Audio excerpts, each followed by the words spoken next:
Welcome to The Explainer. Today, we're diving into a legal earthquake that is absolutely shaking up U.S. trade. You see, a rule that's been on the books for 40 years just disappeared. And what's taking its place? Well, it's something much, much bigger, and frankly, a whole lot scarier for anyone in the business of importing goods. So how on earth did we get here? Well, first, we're going to unravel this really bizarre story of a $30,000 penalty that somehow ballooned to $75,000. Then, we'll look at the legal doctrine that made that possible for decades. After that, we'll see how one single Supreme Court case just blew the whole thing up. And finally, we'll get into the new, way more powerful weapon the government is starting to use instead. Let's do it. All right, our story really kicks off with a number that, when you first hear it, just doesn't add up. We have to go back to 2006, when a customs broker got hit with a penalty that seemed to flat out break the law. $75,000. That is the fine that U.S. Customs hit UPS's brokerage division with. And what did they do to deserve it?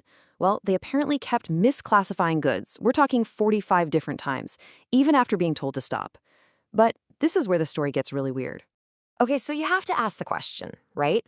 The law, written in black and white, clearly states the maximum penalty for this kind of thing is $30,000. So how in the world did Customs justify a fine that's more than double the legal limit? It sounds impossible.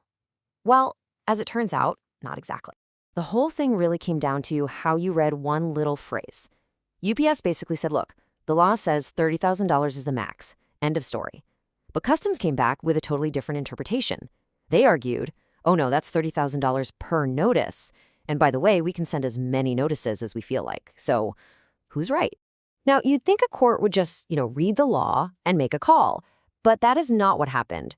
The judge's decision hinged on this powerful 40-year-old legal idea that basically said, if the law is fuzzy, the government agency gets to decide what it means. It's called Chevron deference. Okay, think of it this way. It's like a referee in a football game. If there's a confusing rule, the ref, that's the court, would just turn to the home team's coach, that's the agency, and ask them what they think the rule means. And as long as the coach's answer wasn't completely bonkers, the ref just went with it.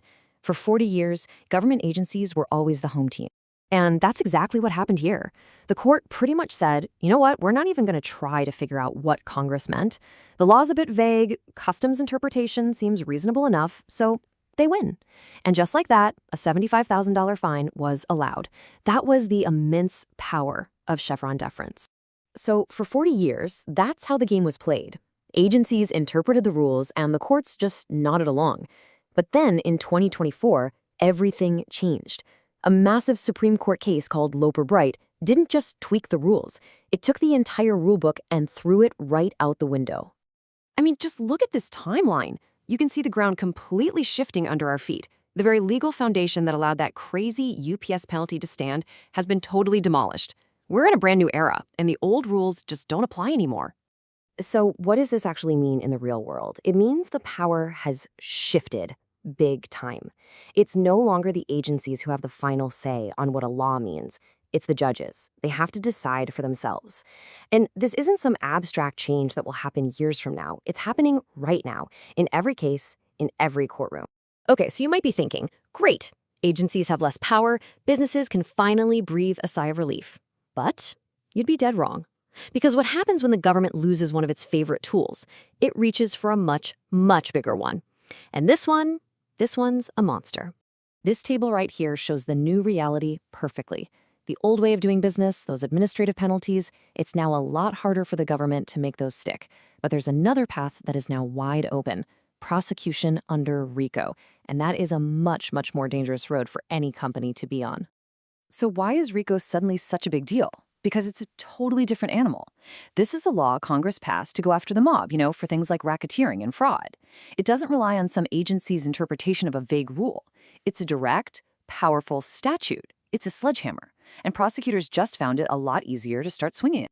See, before the Loper Bright case, a company could at least try to argue, hey, wait a minute, we were just following the rules you guys gave us. And you know what? That might have even worked. But now, that entire defense is completely useless. The government's new comeback is simple, and it's powerful. We don't care what our old guidance said. The Supreme Court has spoken. The only thing that matters is the law itself. It's a brutal argument, but it's incredibly effective. And this right here, This creates the absolute perfect storm for prosecutors. They can find a company that's been, let's say, bending the rules for years, both before and after the Supreme Court's decision, and then they can just package it all up into one giant RICO case. All the old excuses are gone, and the new rules are way tougher. So when you boil it all down, what does this actually mean for the folks on the front lines of trade every day? The importers, the brokers, the businesses just trying to operate. The answer is pretty simple. The game has completely changed, and the stakes are higher than they've ever been. The bottom line is really this. The risk of getting a small slap on the wrist from a government agency, that's gone down. But the risk of getting a knockout punch from a federal RICO prosecution, that has gone way, way up. And that's a trade-off that should make every single person in this industry very, very nervous. So here's what you really need to take away from all this. The government basically just traded in its fly swatter for a sledgehammer. The days of arguing with an agency over the meaning of a vague rule are probably over. Now, the whole game is about avoiding any pattern of behavior that could get you caught in a RICO case. It is a whole new world of risk, and businesses need to adapt, and they need to do it fast. Which leaves us with this one big final question. Did the Supreme Court actually make things better or worse? Did they create a clearer, fairer system for everyone? Or did they just accidentally unleash a much more dangerous beast? Honestly, we don't know the answer yet, but one thing is absolutely for sure. The world of trade will never be the same.